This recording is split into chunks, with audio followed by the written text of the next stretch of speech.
है कि आपको एक रिलेशन दे रखा है के ई स्क्वायर बटा जी एम ई बटे एम पी, ये एक विमाहीन है। क्या है? विमाहीन है, मतलब इसकी कोई विमा नहीं होगी। तो विमा नहीं होगी ये चीज आपको सबसे पहले सिद्ध करनी है। उसके लिए आपके पास में ऑप्शन ये है कि आप के की विमा लिखो, जी की विमा लिखो, ई स्क्वायर की विमा लिखो, एम ई की लिखो और एम पी की लिखो, सबकी बीमा लिखो। और इतनी सारी बीमाएं लिखोगे तो जरूरी है, निश्चित है कि आप कहीं ना कहीं कुछ ना कुछ घोटाला करोगे। उससे अच्छा एक और तरीका है, अपन दो चीज जानते हैं। वी नो दैट ये जो ऊपर है ना एफ ई, ये के ई स्क्वायर, ये कुछ कुछ ऐसा नहीं है क्या? एफ ई बराबर के ई स्क्वायर बटा आर स्क्वायर। मतलब अपन ने क्या किया, एक प्रोटॉन लिया और एक इलेक्ट्रॉन लिया। बेसिकली इससे पहले अपने को करना ये है कि यहाँ पे अपन ने क्या लिया, एक पी प्लस लिया और यहाँ पे अपन ने ई माइनस लिया। किधर भी लो कोई फर्क नहीं पड़ेगा। इन दोनों को एक दूसरे से आर दूरी पे रखा, ठीक है।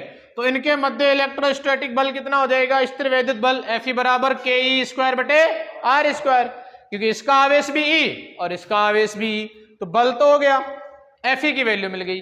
दूसरा अगर अपन निकालें एफ जी, गुरुत्वीय बल, तो वो होता है जी m1 की जगह है mp, मास ऑफ प्रोटॉन, यहाँ प्रोटॉन रखा हुआ है तो प्रोटॉन का मास लिया जाएगा, यहाँ इलेक्ट्रॉन रखा हुआ है तो इलेक्ट्रॉन का मास लिया जाएगा, और दूरी वही आर स्क्वायर है, ठीक है। इसको मैं समीकरण नंबर 1 बोल देता हूं, इसको 2। तो समीकरण 1/2 करने पर 1 में क्या करो आप 2 का भाग दे दो। ये समीकरण 1 है, ये समीकरण 2 है, दोनों को आपस में भाग दो।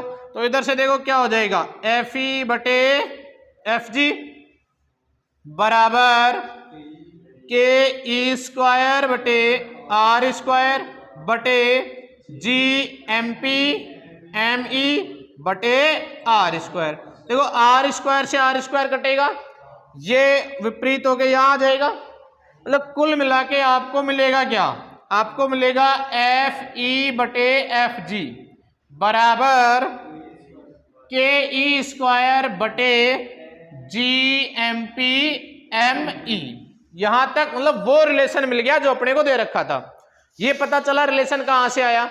अब एक बात बताओ, अब क्या ज्ञात करनी है? विमा। विमा या मात्रक जो भी ज्ञात करना है, पहले मात्रक आएगा फिर विमा आएगी। तो मात्रक के लिए ये क्या है? बल, इसका मात्रक क्या होगा? न्यूटन। ये क्या है? बल, इसका मात्रक क्या होगा? न्यूटन। मतलब अगर दोनों का मात्रक निकालें, अगर क्या निकालें? दोनों का मात्रक, तो न्यूटन बटे न्यूटन कट जाएगा, क्या बचेगा? मात्रकहीन। क्या बचेगा? मात्रकहीन। मतलब ये अपन कह सकते हैं कि ये जो राशि है ये कैसी है? मात्रकहीन है। मात्रकहीन है तो विमा कहां से आएगी? तो मात्रकहीन होगी तो विमाहीन भी होगी। मात्रकहीन या विमाहीन, यानी कि ऊपर बल की विमा नीचे बल की विमा, दोनों की विमा कट जाएगी, कुल मिला के बचेगा क्या? कोई विमा नहीं बचेगी, तो विमाहीन होगी। तो एक चीज तो सिद्ध हो गई कि ये राशि कैसी है? विमाहीन है। वही कह रहा था कि जांच कीजिए, जांच कर ली, सही पाया गया, विमाहीन है। अच्छा, अब बात आती है कि इसका मान ज्ञात करें। क्या ज्ञात करें? मान। तो वैल्यू रखो, देखो के की वैल्यू 9 गुणा 10 की घात 9 निर्वात के लिए, इसके लिए निर्वात के लिए। ई स्क्वायर यानी कि 1.6 गुणा 10 की घात -19 स्क्वायर, यानी कि एक बार और 1.6 गुणा 10 की घात -19 बटे जी। जी की वैल्यू रखें, गुरुत्वीय त्वरण, वो भी निर्वात के लिए। तो क्या होता है? 6.67 गुणा 10 की घात -11। मास ऑफ प्रोटॉन 1.67 गुणा 10 की घात -28, 27 होता है ना प्रोटॉन में, हाँ। और मास ऑफ इलेक्ट्रॉन 9.1 गुणा 10 की घात -31 किलोग्राम। वैल्यू रखी, इसको सोल्व करेंगे, कुछ तो वैल्यू निकलेगी। तो देखो घातें जो कट रही है उनको काट लेते हैं पहले। ये हो गया 9 गुणा 1.6 गुणा 1.6, 19 दूनी 38, 38 में से 9 कम हो रहा है, बचा कितना? 29। तो 10 की घात -29 बचा ऊपर बटे 6.67 गुणा 11 यहाँ पे, 27 यहाँ पे और 31 यहाँ पे, सबको टोटल करे तो 11 और 27 कितना हो जाएगा 38 है ना। 31 और 38 कितना होगा 69 गुणोत्तर। तो ये हो जाएगा 10 की घात माइनस गुणोत्तर और 6.67 1.67 ये भी तो है ना साथ में 1.67 गुणा 9.1। तो देखो यहां से ये 29 ये गुणोत्तर काटे अगर तो बचा कितना 29 लगभग 50 हाँ सॉरी 40 बचेगा। ये ऊपर जाएगा प्लस का हो जाएगा तो हो गया 9 गुणा देखो 1.6 से 1.67 लगभग में काट लो आप, कोई खास दिक्कत नहीं होती है, थोड़ा बहुत फर्क पड़ेगा। ये 9 है 9.1 है ये भी लगभग में मान के आप काट लो।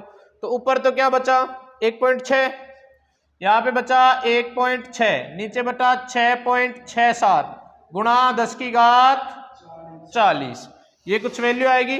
इसको भी आप सोल्व करोगे तो ऊपर हो जाएगा 16 नीचे हो जाएगा 66.7 गुणा 10 की घात 40।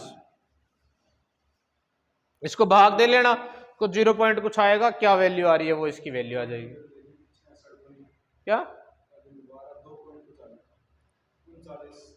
नहीं तो ये 16 चौके 64 होते ना तो 1/4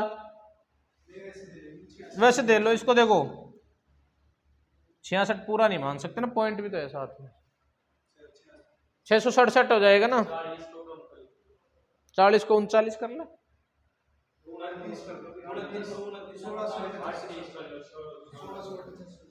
इसको ऐसे करो आप 1600 बटे 667 गुणा 10 की घात 39 एक जीरो यहां से ले लिया एक पॉइंट हटाया 0 आ गया। अब 1600 में 667 का भाग दे लो 6 दूनी 12 2 बार जाएगा ये हो गया ना 1600 डिवाइडेड बाई 667 तो 7 दूनी 14 6 दूनी 12 और 1 13 6 दूनी 12 और 1 13 1334 यहाँ बचा 6 यहाँ बचा 6 यहाँ बचा 2